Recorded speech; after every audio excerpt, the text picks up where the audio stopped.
Tíminn í táknmáli. Nútíð, þátíð og framtíð. Það sem að gerist núna, það er nálægt líkamanum, uppfyrir líkamann. Núna, í dag, það er nálægt líkamannum.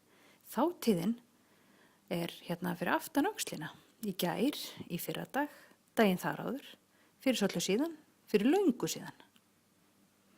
Það sem gerist í framtíðinni, það er hérna fyrir framann, á morgun, hinn daginn þar áttir, eftir einhver tíma og eftir langan tíma.